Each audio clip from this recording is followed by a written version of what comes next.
Alright, what's up, guys? Welcome to another episode of the TMossBoss Show. And in today's episode, I wanted to explain to people guideline strikes on YouTube because I feel like a lot of people may not get a clear understanding of what a guideline strike is. And yeah, just overall explaining the guidelines and explaining like guideline strikes, so that whole section of YouTube, because it can be confusing to people overall, like not knowing what the guidelines are. And the reason why I say that is because when you look at a lot of YouTubers, they're seeing the dream of becoming a YouTuber. They're not looking at the rules and regulations of being a YouTuber. They obviously know, based off of the content that they see on YouTube, not to upload that type of content. That right there, in my opinion, is the guidelines. Is just overall the environment. Like, if you see everybody on a platform playing video games, what are you going to do? You're going to play video games. You're going to add your own spin to it, but you're going to do the same thing that everybody else is doing. You're not going to change it or whatever. Like, no, you're doing what everybody else is doing, right? I think that's how a lot of, platforms work. If you see people on Twitter making tweets, guess what you're going to do? You're going to make tweets. If you see people playing video games on Twitch, what are you going to do? You're going to play video games on Twitch. If you see people doing TikTok dances, what are you going to do? You're going to do TikTok dances. But if you're seeing other forms of content, that's the content that you're gonna do. You know, based off of seeing the content that person just did, like, oh, that content is allowed, so I'm allowed to do that, right? And I know that people may take that in a wrong way, but overall, so my thing is this. So I know people will say, well, what if you see a videos of a drive-by shooting or whatever? You obviously know what's dangerous and what's not dangerous, and my thing is this. I feel like that's why platforms like YouTube, TikTok, anything that adult has access to, you overall know, like, hey, that is dangerous. I'm not gonna fool with that. So that's why, in my opinion, I just think that the guidelines is just all wrong, because you're telling adults how to act on a platform where primarily a lot of the people, even if they are creating content for kids, a lot of the people on this platform are adults. So it just confuses me where there's you're giving out guidelines to adults, and it's like I just, in my opinion, I just don't get it. I don't understand it, especially at times when, and that's the thing to explain to people, is that the guidelines change. So at one point in time, let's say at one point in time, YouTube was like, oh yeah, so you can make videos on Grand Theft Auto and all that. And, it's chill. It's whatever. Do whatever types of Grand Theft Auto videos you want to do. And now all of a sudden, they've changed the guidelines to where now you can only you can only have 5-minute long videos up on YouTube of you playing Grand Theft Auto. So they've changed those guidelines. You think, oh, well, I've uploaded these videos before, I'm not going to get in trouble for it. No, how YouTube is operated, if they decide to change the guidelines, then any video that offends the guidelines, like years ago before they changed the guidelines, those videos can get taken down. So yeah, let's say if today, 2022, they announced that you can only do 5-minute long Grand Theft Auto videos, but you have all these videos from throughout the years of how whenever you started, you choose a year on when you started, but all the way back then, and then all the way up until now, so they can take down those videos and give you guideline strikes, rather than just being like, hey, we understand these videos was uploaded before the guidelines had changed, so overall, we're not going to give you any offenses, we're not going to give you any strikes, we're not going to, give you, overall, because think about it, think of I'm trying to think of a law, okay, the one law where it's everybody's been talking about it and stuff, abortions, that whole thing. And well, I don't know. It may be too much of a serious, topic to talk on. But it's like overall, like arresting a woman because she had an abortion in the 80s. Like it's fam. That abortion happened, so you're really going to carry that on till this day. And that's why I just feel like that. It's like things like that. That's just being petty. That is overall being petty. Where if you're gonna punish somebody for some stuff they did a long time ago. So that's why, like, in my opinion, being a YouTuber, it's a risk being a YouTuber. And it's crazy where it's like, well, fam, like, and that's why I always encourage people. It's like, be on multiple platforms. Don't settle for just YouTube. If you're on YouTube, post content on TikTok, stream on Twitch, post on every other platform out there. Rather than just sticking with one platform because or just sticking with YouTube because overall it's at least like with other places and things, like I feel like everybody else, they already have like their guidelines and all that stuff, like okay, like this is what the guidelines are, we're not going to change it. YouTube, I have to say, like throughout the years they've changed their guidelines frequently.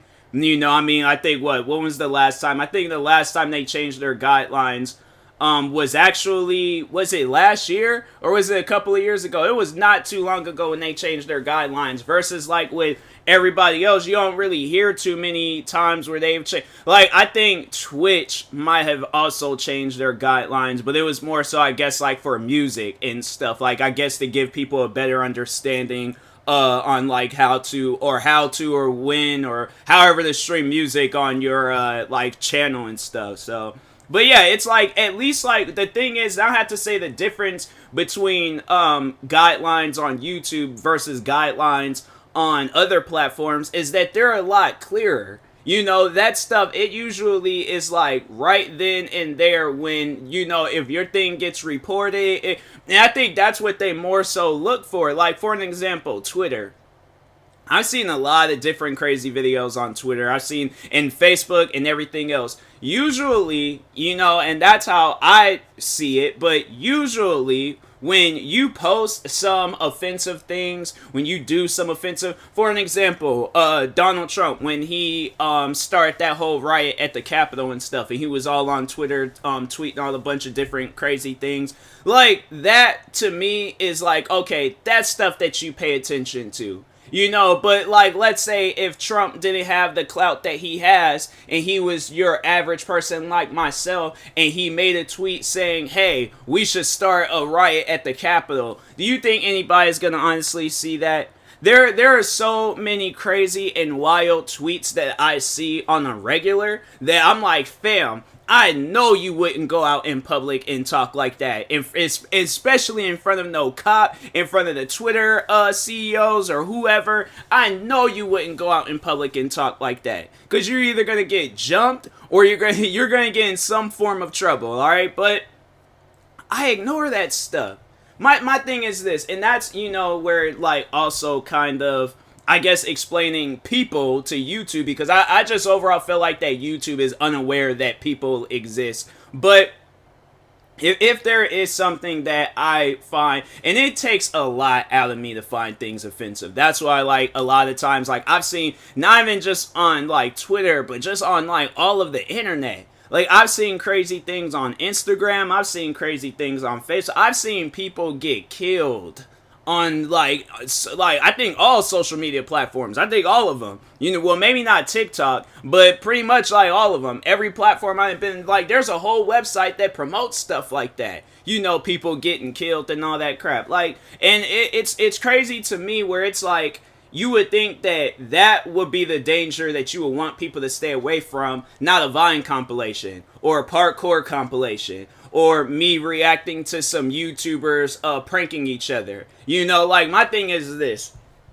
Whatever is on the YouTube, because obviously people know, like, okay, don't upload videos of people getting killed, don't upload gory videos. I feel like that at like the point in time, and I think people will ask me, like, when was the guidelines simple? Before YouTube, I had to say, became so mainstream. Like, I remember back in 2010 when I very first like was getting into YouTube, like, the biggest YouTuber was only at like 3 million subscribers.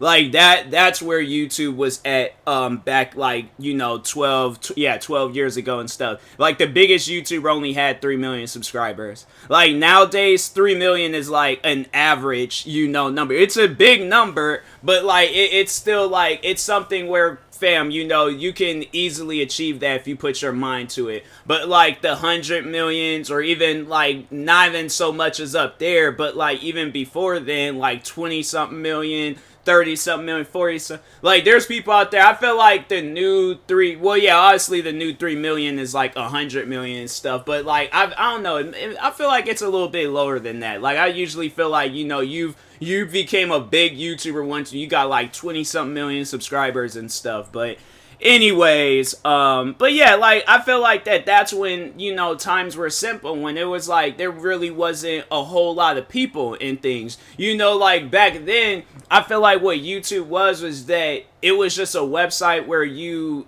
like, I don't know, like I guess I wouldn't necessarily say it was like a website where you introduce yourself, but overall I mean like that's, you know, what content was. But there is so much different content. I remember back when I very first got into YouTube, and I was like, fam, like they had some of the most wildest videos of all time on YouTube, and I was like, how are these videos allowed? You know, like, and then yeah, eventually over the time, like those videos did get taken down and stuff. But here's the thing, if people are looking for that content, my thing is this, I feel like that, let me think of something, nudity, you know, I ain't going to say like, well, alright, porn, you know, if people are going to go, they're not going to go on YouTube to look for that stuff. So that's why I think everybody obviously knows, it's like, okay, yeah, YouTube, don't go there for that. There's other places you could go to for that and things. Like, if you're that dumb to upload those types of videos, yeah, you deserve to get taken down and stuff.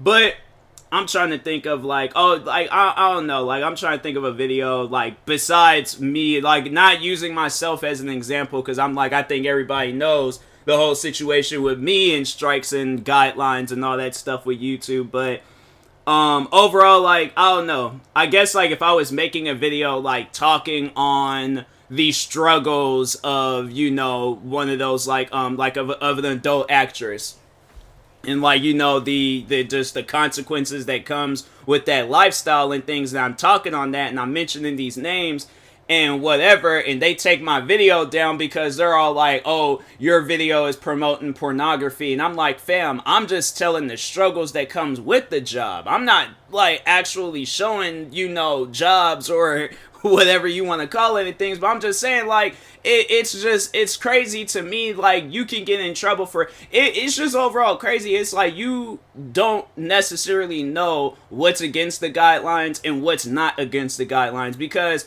the difficult part about it, so after, you know, like the whole guideline stuff, and then you get your first guideline strike, you know, where they give you a warning. So how they have it set up is that they give you a warning, and then, you know, your channel, it's like tarnished forever for that, with that warning. So I necessarily don't know what that overall means. Like, when you get a warning, like, I don't know if you're ineligible to get into like one of those like play buttons or plaques or whatever. If so, then I'm like, well, I just think that that's kind of messed up, because it's like, if I put in the work, if I put in the work, now I'm like, fam, I deserve some sort of reward of some sorts. Like, I'm not asking for money, but I'm like, just that recognition, like, hey, I got to 100,000 subscribers. Where's my 100K plaque? You're talking about, like, oh, you gotta win. I'm like, let me just see that real quick. It's like, can you get a 100K YouTube plaque if you have a strike? I wonder, like, or can you get, or maybe I look up, play, can you get a YouTube play? I did not spell YouTube, bro, why can I not spell YouTube play button if you have a strike? Basis to receiving a play button begins with the number of subscribers your channel has. Besides the number of subscribers, you also need to have a following active Google channel, not have any copyright strikes or issues against guideline communities. So, like, overall, like, my question is like, do you So like following terms, I have ads pop up. It's not even doing that, but so I wonder if that means like, okay, if you have like a guideline, what happens if you get a guideline to strike affect your channel? Hold on for a second, let me see this. Copyright strike will adversely affect your channel. The copyright holder can completely remove your video from YouTube. You see copyright strike, you won't be able to monetize your videos. You also won't be able to live stream from your account. You still, if you have a... Oh, okay, here we go. So it's like I seen something on Reddit. I recently got a copyright strike on my YouTube channel. It expires in 3 months though. But just wondering when I reach 100K, will I still be able to get a silver play button? Definitely know the copyright strike will be long expired by the time I reach 100, but will I still be able to get one? I don't know the exact answer to this, but I would assume that since all play buttons are manually approved, I would guess if it was a one-time thing, not a normal occurrence, and the rest of your content is not only free of issues but considered non-controversial, safe, etc., then yeah. So like, see your silver play button for my friend. So got eligible. They don't really like explain it and think, well, I guess I'll cross that bridge, you know, when I need to and stuff. But I would just think that would be messed up, because I'm like, fam, you put in the work and then you don't properly reward the person and stuff. And I'm like, that's messed up. It's messed up that if a YouTuber, so let's just say for an example, let's say if YouTube, not even a YouTuber, somebody that was friends with a bigger YouTuber, let's say friends with a YouTuber that has like 50 million subscribers, alright? So they have 50 million subscribers. Their friend just moved into town. Their friend was never into YouTube, but they feature them in the video. And then they was like, oh, I'm gonna create a channel and stuff so you guys can subscribe. They get like 100K within that first month. And I'm like, fam, like, and they have even uploaded, so I'm like, or even if, let's say if they did, you mean to tell me they can not be a YouTuber for it? I'm like, nah, if you've been a YouTuber for a long period of time, you putting in the work of, like, getting all the way to 100,000 subscribers, and they still, nah, bro, I'm like, nah, that's crazy. That's some stuff where I'm like, no, I gotta talk to somebody about that, because I'm not liking that, so... But anyways, what other things can I say with guidelines? Overall, my advice to creators out there, small creators, big creators, you know, like it's kind of like difficult to explain, like, you know, what content you can upload and what content you can't upload. I have to say this much: if you're uploading content and you haven't gotten no strike and your channel is doing well, stick with that, all right? But when you start venturing out and doing other forms of content and you really don't know too much about it, so far I can tell you, kids can get hurt in the videos. You can't show yourself doing any parkour fails. What are some other things that you can't do on YouTube? Oh, you can't prank people. But yeah, you know, you can upload a video of yourself, like, you know, injuring your, or no, a bigger YouTube channel that's like, let's say if it's a TV show or something, they can upload that stuff, but you, on the other hand, you can't, unless you are in good with the YouTube executives.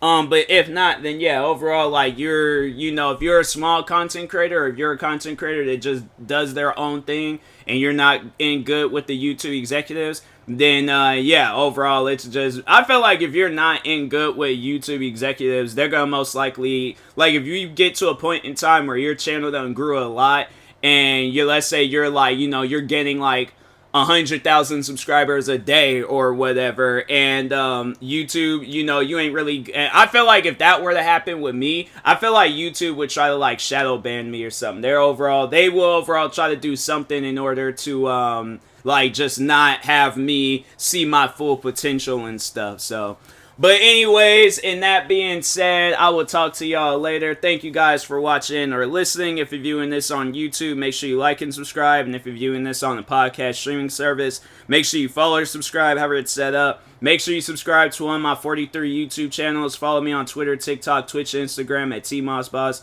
And make sure you follow my Facebook page at TMossBoss fan page. Also, if you're purchasing any tickets from SeatGeek, make sure you use my promo code TMossBoss. It will knock $20 off your first purchase. And then that being said, I will talk to you guys later. Thank you guys for watching and or listening, and peace.